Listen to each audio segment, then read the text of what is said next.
Original teaching. Experience brings transformation. Inspiration. Reading without application is nothing. No matter how clever a man is, or how much he knows about religion, the understanding of God remains veiled without revelation. All a man can do is speculate about what is behind the veil, because he has not experienced the reality hidden from view. And since he has no experience, how can he understand? Without revelation, the believer has but mere philosophy, ideas, and words. Without direct first-hand personal experience, the house is built on the ever uncertain shifting sands of religion, and when the forces push against that house, it fails. Whereas the man of experience can quote John 3:11, saying, "We speak of what we know and bear witness to what we have seen." Do not let that great deceiver's soul keep deceiving you. Just because you know the knowledge herein, you are not spiritual or even on the spiritual path. It's but a clever deception of the soul to keep you forever reading and asking questions instead of applying the knowledge to yourself and making changes. The soul lets you know everything. It will even memorize it for you, but robs you of the understanding that you must apply the knowledge and make the necessary changes and become righteous. You can know so much that you can preach to others, yet you have not stepped onto the spiritual path. Spirituality has nothing to do with wonderful and mysterious thoughts. Cleverness is useless, and eagerness is useless also. The transmission of information from one person to another does nothing spiritually. Actually, the information gives the soul even more power to keep you blinded to the truth, the information strengthening the soul's ability to convince you that you are even more spiritual. Do not be deceived like the millions who believe that the knowing of spiritual things makes them spiritual. It doesn't. Just as reading a book about brain surgery doesn't make you a brain surgeon, even if you remember everything in that book. If you don't apply the teachings of Jesus to yourself, you are merely frittering away your time talking the talk. The application of these teachings in the personal experiences which come from revelation bring about the necessary changes to emerge born again and in no other way. No matter how much spiritual information a person knows, or how many miracles they say they have seen or experienced, or how much devotion to religious service they have rendered, none of this makes anyone spiritual. You cannot live your life through someone else's experiences. Once again, the process of becoming spiritual takes time.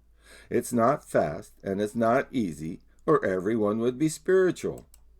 That's the purpose of the grand design. When you are truly a seeker, and you are ready, your eyes will be opened and not before. Granted that some people genuinely want to follow God's way, but they have only earthly knowledge, and thus the earthly thoughts from their soul register in their minds and rule over them. For without revelation, the mind lacks the awareness of who it is, where it is, and why it's here. Without revelation, we walk blindly in unsubstantiated faith that falters with the next attack of soul, the blind leading the blind.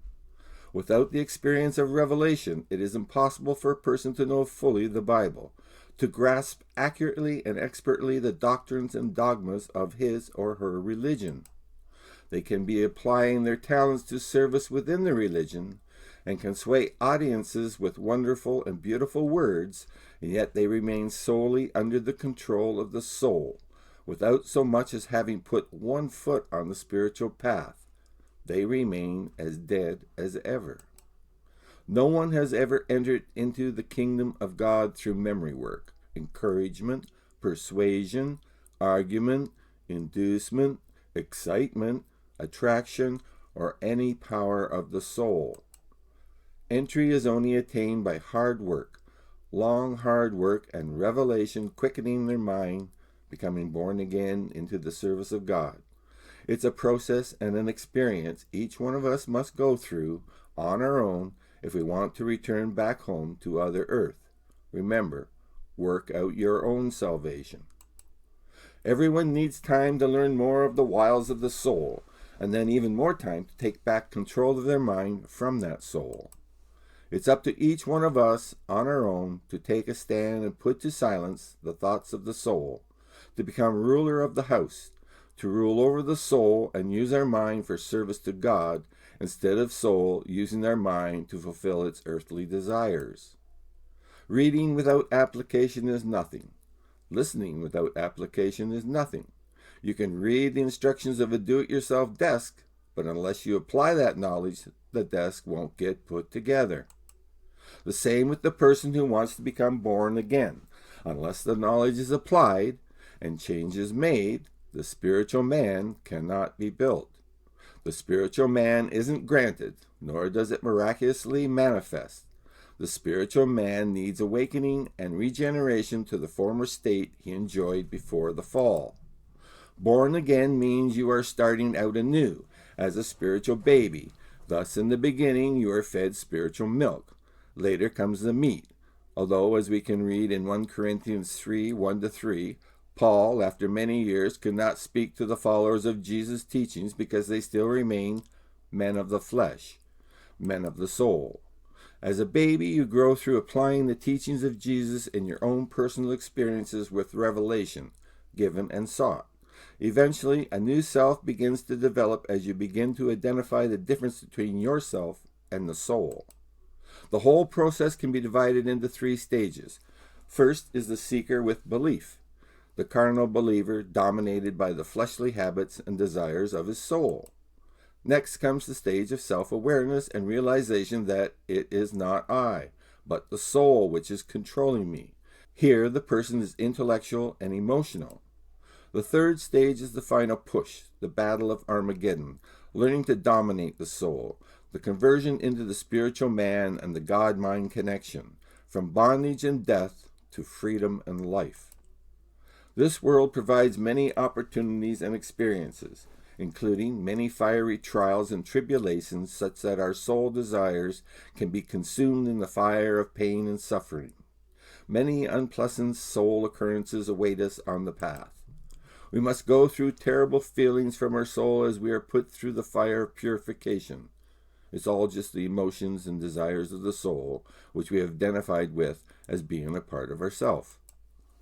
Reading 2 Corinthians 10, 3-6, For though we walk after the flesh, we do not war after the flesh. For the weapons of our warfare are not carnal, but mighty through God to pulling down of strongholds, casting down imaginations and every high thing that exalteth itself against the knowledge of God, and bringing into captivity every thought to the obedience of Christ, and having in a readiness to revenge all disobedience when your obedience is fulfilled. Here we are told of a battle where the battle is fought, and we are told what is the objective. The struggle is not outwardly in the flesh, but inwardly between the mind and the soul. The mind is being ruled over by the enemy, and as such the mind must break into a disengaging war with the soul. Many rebellious thoughts of the soul are its stronghold, and we need to identify them and take them captive to the obedience of the mind. However, when the mind is peaceful and composed, that is the time the soul suddenly flashes a lightning-quick thought into the mind to seduce its attention away to thinking on what the soul wants us to think about. It arises abruptly and all by itself, or it softly slides in and steals our thinking away. As we identify with the initial thought, more thoughts rise up from the soul, taking us off on a tangent. Yes, as we put our attention on soul's initial thought, more thoughts roll in waves to support it. The mind becomes lulled into a daydream, like a seance between it and the soul. The experience is not like the mind receiving some thought as in revelation, but rather something has grasped the mind. Instead of the mind thinking about matters, matters are firing the mind for it to think about. If you did not originate the idea, then you should know where it came from, the soul. Reading 1 Peter 1:13, Gird up your mind, meaning we must regulate all thoughts from the soul and never let them run wild. And reading 2 Corinthians 10:5 and Colossians 3:2, bring into captivity every thought to the obedience of Christ. Set your affection on things above, not on things of the earth. Salvation rests in total soul control. Strengthened by experiences of revelation, the mind eventually musters up its will against the wiles of the soul. Without revelation, all that is written or read is in vain. All along the spiritual path lurks many snares of soul. There is no shortcut or bypass. There is no time element for progress, as each person is unique. This is not a sudden happening, but happens over time as the mind's will waxes stronger. If we desire to be spiritual, we must operate as spiritual beings. We can never be perfect as long as the soul is controlling us. We are not protected by knowledge, but by the application of knowledge to make the changes and attain the experiences which come from that application. Those who have preceded us on the pathway can only tell us of the trials and tribulations they pass through. We must pass through our own trials and tribulations to reach them. We must walk the same path and pass through our own trials and tribulations of soul on the way. We must learn how to control our soul's inclinations, to resist our soul's impulses sent to our mind, to not look at this, for in doing so we create a desire for what is showing. We must learn how to identify and then deny those developed propensities, no matter what rationalizations the soul attaches to them.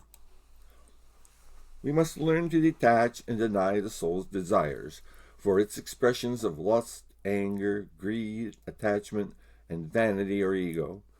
Here is the wisdom of God.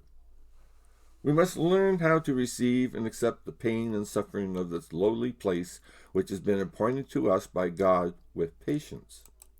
We must nail our soul to the cross. Every carnal desire of the soul must be overcome, and every carnal desire of the soul we overcome is another nail which pins our soul more firmly to the cross. As all propensities for lust, anger, greed, attachment, and vanity are overcome, the soul is put to death on the cross. Jesus says in Matthew 11:29, "Take my yoke upon you and learn from me, for I am gentle and lowly in heart, and you will find rest for your souls."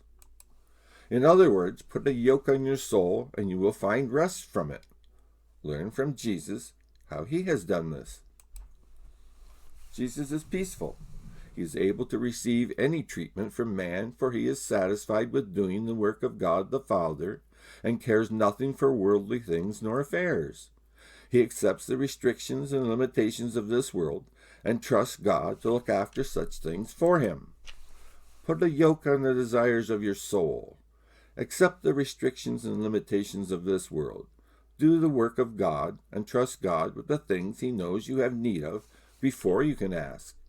The soul holds man's mind captive by making it blind to the teachings of Jesus, by making it follow the desires of this world, because the carnal mind, soul, is enmity against God. Therefore, God hath put in man's mind a gift, whereby anyone, when they are ready, can undergo the regeneration process and return home. If we neglect this opportunity for salvation, then how shall we escape and return home? Reading Romans 8:6. To set the mind on the soul is death. The mind that is set on the soul is hostile to God. Romans 8:7. And reading Romans 7:18. I know that nothing good dwells within me, that is, in my soul. How hard is it to say this genuinely? Our condition now is an unregenerated mind, a mind severed from God, fallen and alienated from God's life, Ephesians 4:18, without God, separated from Christ, Ephesians 2:12, and incapable of fellowship with God, the soul ruling over the mind, the body, and its desires and appetites. Our minds are dead to God and in darkness, ignorance, full of soul's activity, governed by the prince of the power of the air, the spirit which now works in the children of disobedience. Once again, we have been given an opportunity, a way of escaping from bondage by the soul, the way to return home to Other Earth. Please hit the like button and take a moment to subscribe. Thank you. Click on the icon to subscribe. Thank you. Then please watch this next video, Revelation, or watch this next video, The Evil Within.